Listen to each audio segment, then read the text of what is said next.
在喧嚣的城市里生活习惯的人，也特别向往深山里的生活。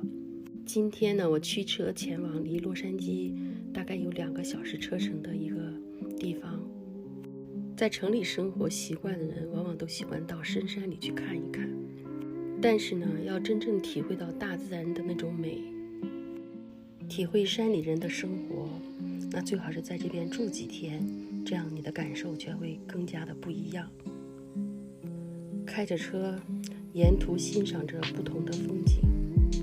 对于疫情以来一直待在家里不太出远门的我，感觉心情特别的好，特别的放松，可以感受到森林的气息了，也听到了鸟的叫声。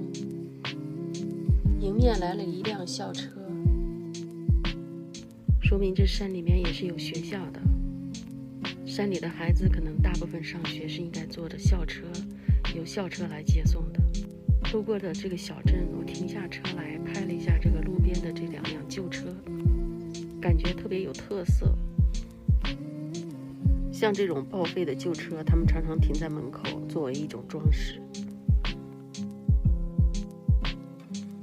接着继续往前开，它这个路上的这个标记也都特别的明显。那我从来没有来过的地方，就是用导航一般都特别的准。住在深山里的人也都是各种阶层的人，每个人住在这里都各有各的理由。大家跟着我继续往前欣赏。因为我第一次来，所以车速开得比较慢。后面这辆车很不开心地超过了我。美国的电线杆还是比较老的，都是用这种木头做的。美国的每个电线杆上都会有它的特殊标记。如果你迷路了，或者有什么紧急的事情发生，当你给警察打电话的时候，你只要告诉他这根电线杆上的标志，他就可以找到你。接下来的路比较曲曲弯弯，而且道路也特别窄，那会车的时候就要很小心，不然的话一不小心可能就掉沟里了。经常不开这种山路的人，他开这个地方会很紧张的。我呢是跑这种山路我都跑过，所以对我来说开这种山路我一点都不紧张。开车就是个熟练活，开习惯了也就不觉得怎么样了。树上贴的标志都是让大家开慢一点，有人或者有动物路过，所以说开车到这种地方都要慢一点。山里的房子都是依照它的地形而建的，所以咱们看到的房子呢，都是在这个山坡这儿盖的。这就是我要住的小木屋，看着还是蛮可爱的。这间小木屋盖得比较讲究，都是这家主人以前自己盖的，所以他盖的都很细心，花了很多年才盖起来的。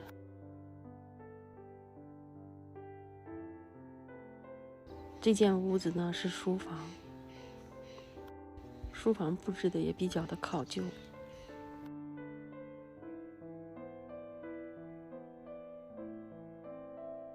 一进入客厅，眼前的景色立刻把我迷住了。看到远处的山，远处的湖，哇，简直是太吸引人了。这种大自然的美立刻把我迷住了。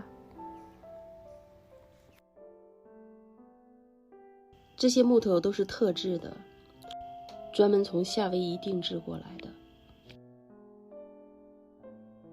这些木头都是通过特殊处理过的，不生虫，一劳永逸。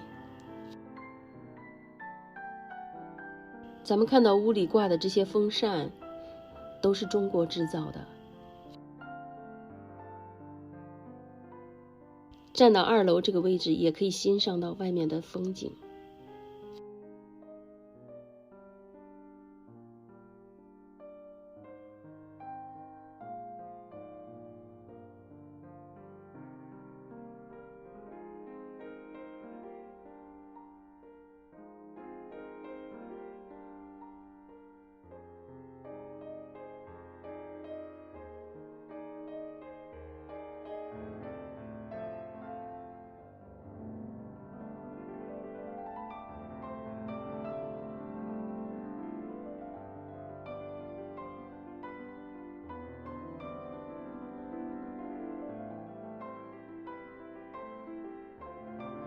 厨房的墙面是用砖砌的，特别的考究，而且这个颜色我也特别的喜欢，感觉特别的古典。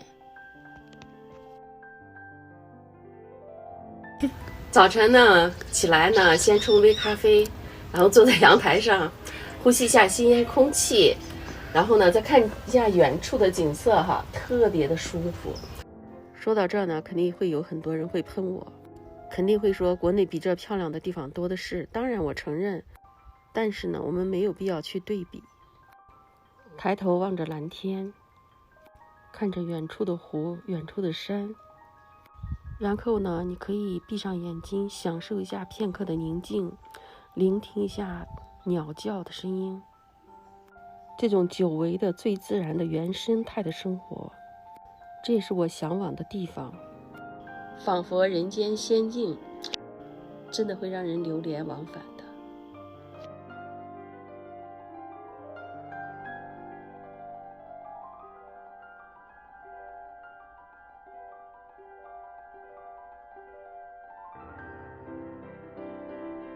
早餐做好了，沙拉看上去是不是色香味俱全呀？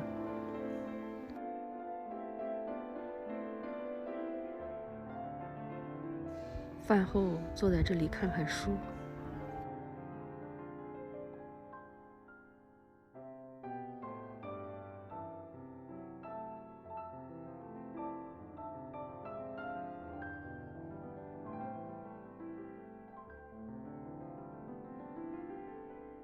然后在摇床上悠了悠。